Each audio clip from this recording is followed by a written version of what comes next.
ഈശോ മിശിഹായ്ക്ക് സ്തുതിയായിരിക്കട്ടെ.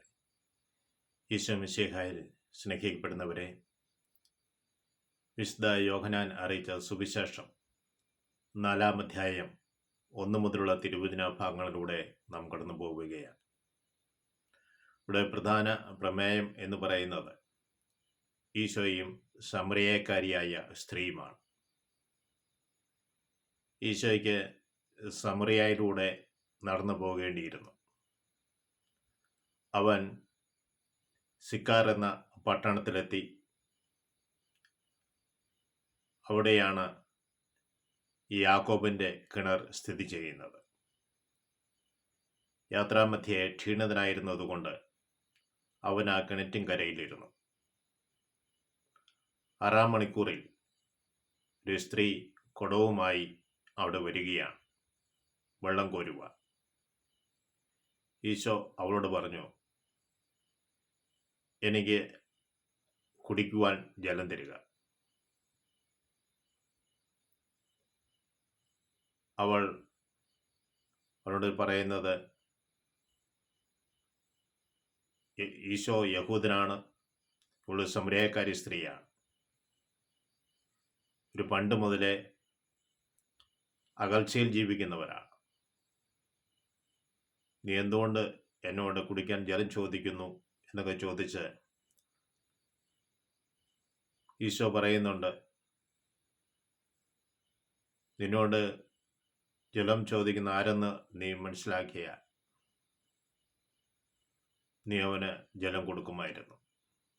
ഈശോ പറയുന്നു, ജലം കുടിക്കുന്നവന് വീണ്ടും ദാഹിക്കും, എന്നാൽ ഞാൻ നൽകുന്ന ജലം കുടിക്കുന്നവന് ഒരിക്കലും ദാഹിക്കുകയില്ല. അവൾ പറഞ്ഞു, എങ്കിൽ അത് എനിക്കും തരിക. ഞാൻ വീണ്ടും ജലം കോരുവാൻ വേണ്ടി ഇവിടെ വരേണ്ട ആവശ്യമില്ലല്ലോ, എനിക്ക് ദാഹിക്കുകയുമില്ലല്ലോ. ഈശോ അവളോട് പറയുകയാണ്, എന്നിൽ വിശ്വസിക്കുന്നവന് അവൻ്റെ ഉള്ളിൽ നിന്ന് ജീവജലത്തിൻ്റെ അരുവി പുറപ്പെടും. ജീവജലത്തിൻ്റെ ജലം നിർഗളിക്കും. എന്നിട്ട് ഈശോ അവളോട് വീണ്ടും പറയുകയാണ്, അവളുടെ ജീവിതത്തിലേക്ക് തിരിഞ്ഞു നോക്കുവാൻ വേണ്ടിയിട്ടാണ് ഈശോ ആവശ്യപ്പെടുക. നീ ചെന്ന് നിന്റെ ഭർത്താവിനെ കൂട്ടിക്കൊണ്ടുവരിക. അവളുടെ ജീവിതത്തിലേക്ക് തിരിഞ്ഞു നോക്കുവാൻ ഈശോ ആവശ്യപ്പെടുകയാണ്. ആ ചോദ്യം കേട്ടപ്പോൾ തന്നെ അവൾ അതിനെ മറയ്ക്കുവാൻ വേണ്ടി പല കാര്യങ്ങൾ പറയുന്നുണ്ട്. അതിൻ്റെ ഉള്ളിലെ രഹസ്യം മറയ്ക്കുവാൻ വേണ്ടി അവൾ പറയുന്നതാണ്, എനിക്ക് ഭർത്താവില്ല.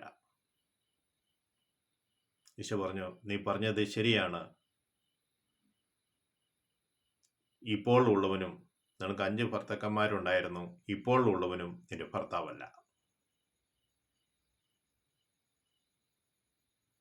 തൻ്റെ കഴിഞ്ഞു പോയ കാലഘട്ടം, ഇപ്പോൾ ആയിരിക്കുന്ന കാലഘട്ടം വെളിപ്പെടുത്തി തന്നെ വിശുദ്ധിയിലേക്ക് നയിക്കുവാൻ ശ്രമിക്കുന്ന ഒരു പ്രവാചകനെ അവൾ കാണുകയാണ്.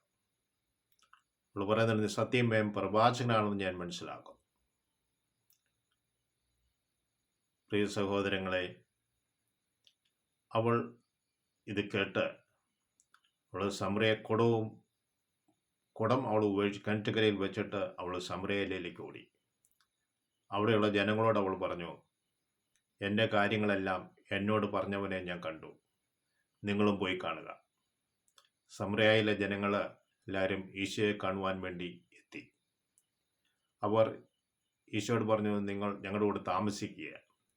ഈശോ 2 ദിവസം അവരുടെ കൂടെ താമസിച്ചു. ഈശോയെ ശ്രവിക്കുകയും കാണുകയും ചെയ്തപ്പോൾ അവർ, ഇവനാണ് ലോകത്തെ രക്ഷിക്കാൻ വന്നിരിക്കുന്നത് രക്ഷകൻ എന്നവർ തിരിച്ചറിഞ്ഞു. സ്നേഹമുള്ളവരെ, ഈശോയുടെ സാന്നിധ്യം സമറിയക്കാരി സ്ത്രീയിൽ വലിയ മാറ്റങ്ങൾ വരുത്തി. ജീവിത പരിവർത്തനത്തിന് അവൾ തയ്യാറായി. അവളുടെ കൂടെ വസിക്കുന്ന സകലരോടും അവൾ ഈശോയെക്കുറിച്ച് സംസാരിച്ചു. അവർ ഈശോയെ വന്ന് കണ്ടു, ഈശോയെ കേട്ടു. അവരുടെ ജീവിതത്തിലും പരിവർത്തനങ്ങളുണ്ടായി. ഈ തിരുവചന ഭാഗത്തിലൂടെ അവളുടെ കഴിഞ്ഞുപോയ കാലഘട്ടം എല്ലാം അവൾ ഉപേക്ഷിക്കുകയാണ്.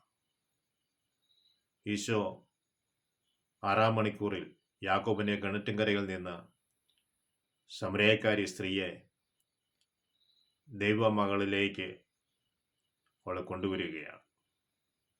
നീ ഇന്ന് ഭർത്താവിനെ കൂട്ടിക്കൊണ്ടു വരിക എന്നുള്ള ക്ഷണം അവളുടെ ജീവിതത്തിൽ വലിയ പരിവർത്തനം സംഭവിക്കുകയാണ്.